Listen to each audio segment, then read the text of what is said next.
सभी मसीह भाई बहनों को प्यार भरी जय मसीह की। परमेश्वर की पाक और पवित्र हजूरी में आप सबका स्वागत करते हैं। और हमारे पिता परमेश्वर ने हमें जो आज का समय, आज का दिन दिया है, हमें आत्मा की खुराक दी है, रोज़ की रोटी दी है, उसके लिए प्रार्थना करते हैं।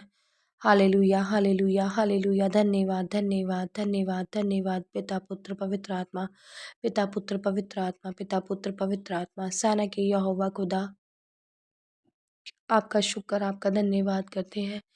पिता परमेश्वर जी, आपने सारी रात हमें संभाला। पिता परमेश्वर, सुबह का मीठा प्यारा दिन हमें दिया। पिता परमेश्वर जी, चलती सांसें हमें दी। पिता परमेश्वर, मेरे यहोवा पिता, हमें घर परिवार में सही सलामत बना के रखा। पिता परमेश्वर जी, बीते समय हमें किसी भी भली वस्तु की कमी नहीं होने दी, हमें भरपूर करके रजाया। आपका शुक्र धन्यवाद करते हैं। अब समय आपके वचन, आपके कलाम का है। पिता परमेश्वर जी, हमारी आत्मा का खुराक, आत्मा की रोटी का है। पिता परमेश्वर, आपके वचन का है खुदाबंद, जो आप हमें देते हैं। पिता परमेश्वर जी, आपके वचन हमारे जीने का आधार, हमारे शुद्ध रहने का आधार है। पिता परमेश्वर जी, आपके वचन पिता परमेश्वर हमें हंसना, चलना फिरना, उठना बैठना, पिता परमेश्वर जी सही रीति से, पिता परमेश्वर जी आपकी वाणी को पढ़ना, उस पर चलना सिखाते हैं। पिता परमेश्वर जी, और हमें संसार में किस रीति से, कितने प्रेम भाव से रहना चाहिए, हमें बताते हैं। पिता परमेश्वर जी, हमें जिन चीज़ों की समझ नहीं होती वो समझ हमें दे जाते हैं। मेरे यहोवा पिता,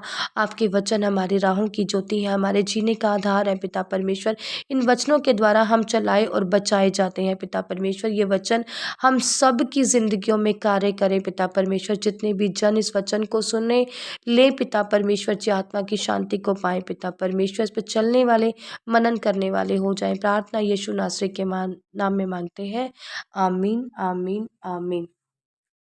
हालेलुया। आज मैं आपके लेकर आई हूँ मत्ती 21 से 33 से 39 नंबर आयत तक, जिसका टॉपिक है दुष्ट किसानों का दृष्टांत। अब यहाँ पर दुष्ट किसानों के दृष्टांत के बारे में बताया जा रहा है। यहाँ परमेश्वर, आपको पता है कि दृष्टांतों में बातें कर रहे थे और हमें समझा रहे थे। यहाँ पर भी परमेश्वर हमें दृष्टांत में स्वर्ग के राज्य के भेद प्रकट कर रहे हैं, स्वर्ग के राज्य के बारे में बता रहे हैं।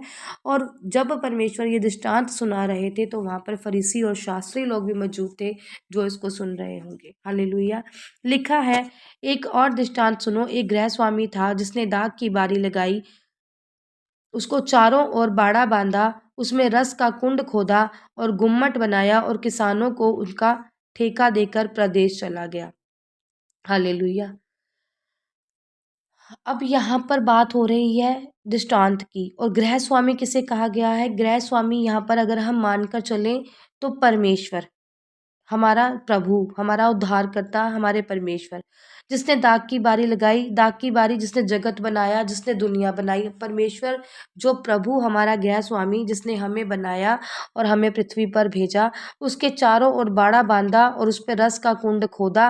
अब रस का कुंड खोदा इज़राइल, जहाँ पे परमेश्वर जन्म ले, परमेश्वर की भूमि इज़राइल पर परमेश्वर, और जिसको परमेश्वर बहुत प्यार भी करते थे।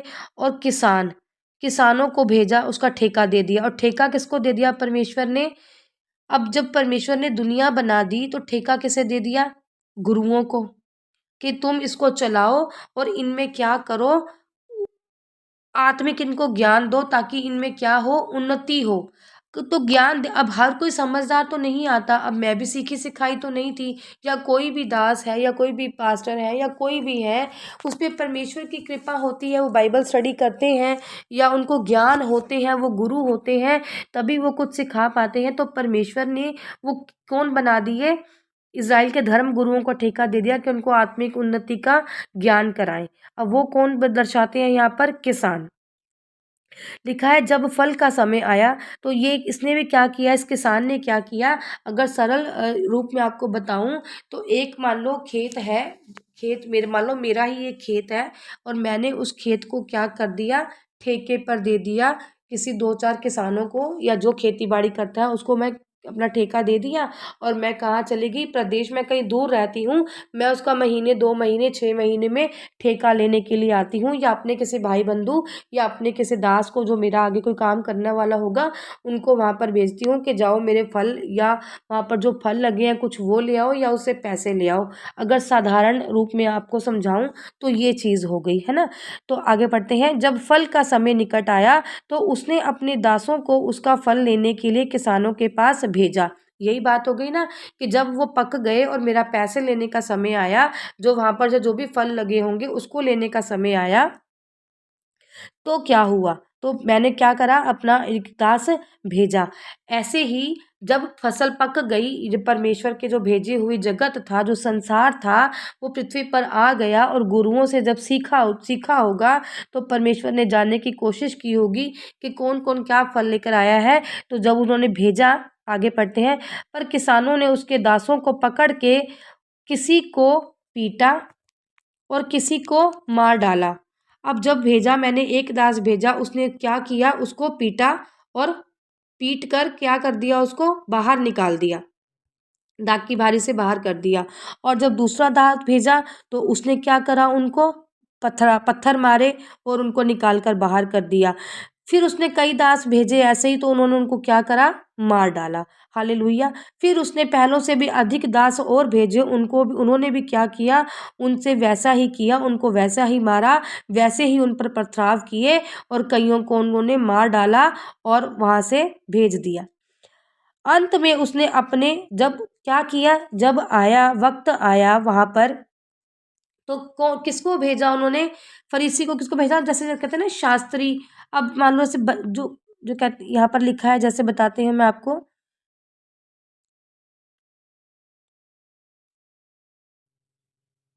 हाँ, तो जैसे जो प्रभु को जान, जैसे कई भविष्यवक्ता, जो कई नबी और जो परमेश्वर की जो वाणी को सुनते हैं और आप लोगों को समझाते हैं, ऐसे दासों के बारे में यहाँ पर बात हो रही है कि ऐसे जो दास थे उनको वहाँ पर उन्होंने किनको भेजा।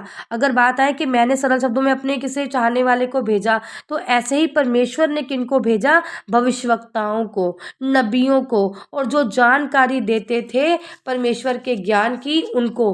पर उन्होंने उसकी क्या की, उल्लाहना की, उनको ताने दिए, उनको मारा, उनको गलत बोला और ऐसे ही उनको गलत बोलते रहे। और आप जानते ही हैं कि ऐसा होता भी है, जितने भी कई लोग परमेश्वर का ज्ञान बांटते हैं, और पुराने समय में तो हमने पढ़ा भी है, पुराने नियम में तो हमने सुना और देखा और पढ़ा भी है कि ऐसे ही जो परमेश्वर के भविष्यवक्ता दास होते थे, नबी जो होते थे, उनको मार भी डाला जाता था। और आज भी इतनी उत्पीड़ता हो रही है कि दासों पर लोग हाथ उठा रहे हैं, चर्चों को जला रहे हैं, भविष्यवक्ताओं को गलत बोल रहे हैं, जो सच्ची वाणी का प्रचार कर रहे हैं उनको गलत बोल रहे हैं, परमेश्वर की वाणियों को भी उठा उठा कर फेंक रहे हैं, हमारे पवित्र शास्त्रों को भी फेंक रहे हैं।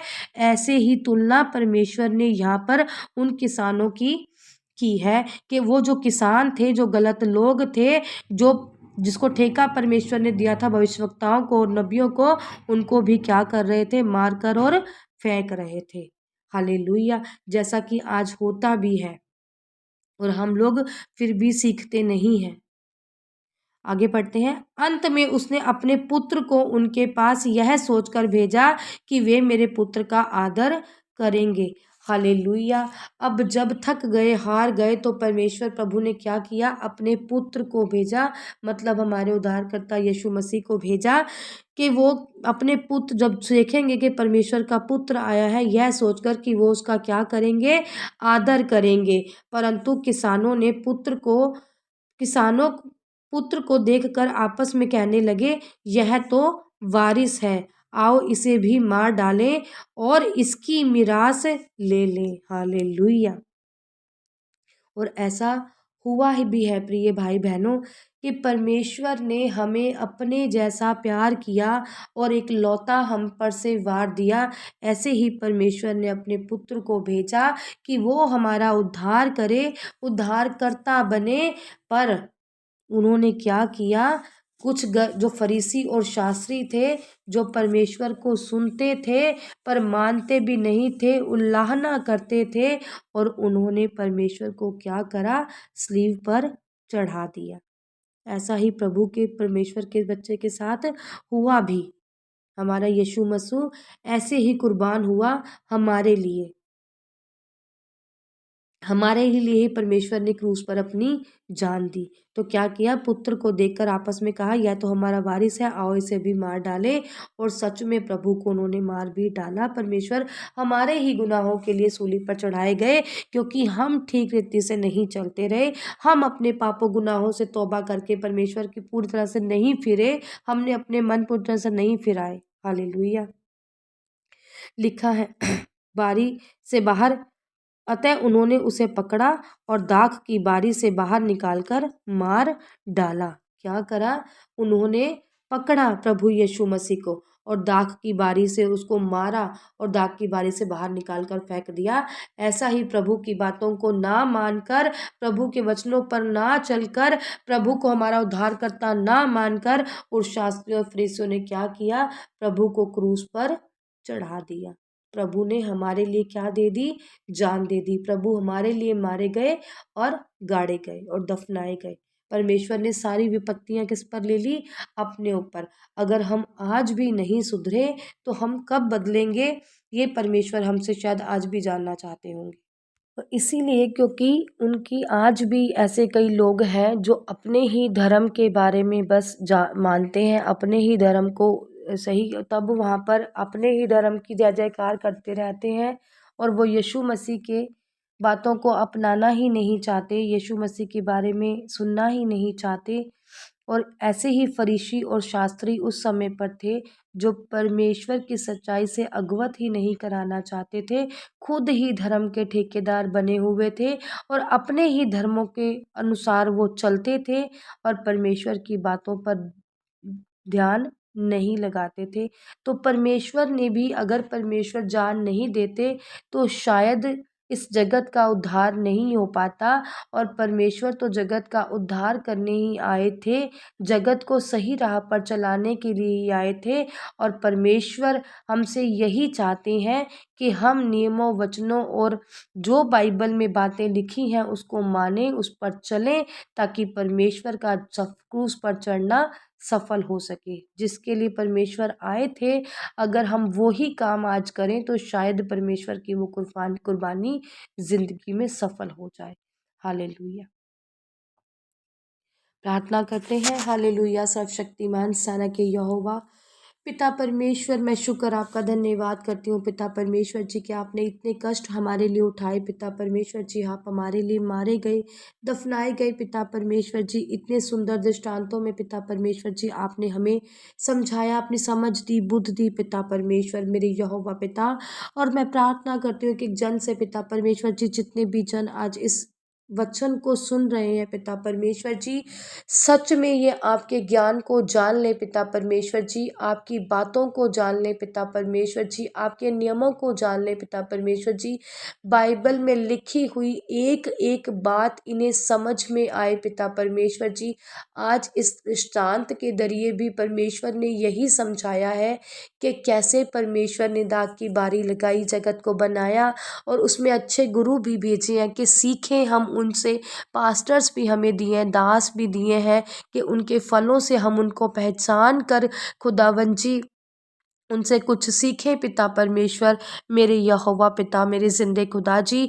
मैं इनसे प्रार्थना करती हूँ खुदावन, आज इनका हृदय जो भी पिता परमेश्वर जी क्रूस पर पिता परमेश्वर ने जान दी है पिता परमेश्वर जी हमारे लिए खुदावन, हमारे पापों के लिए, गुनाहों के लिए पिता परमेश्वर जी। आज एक एक जन से मैं विनती करती हूँ, प्रार्थना करती हूँ इनके लिए, आप इनके मार्गों को पिता परमेश्वर जी आसान बनाएं पिता परमेश्वर जी, ताकि ये आपके मार्गों पर चलने वाले, मनन करने वाले हो जाएं पिता परमेश्वर जी।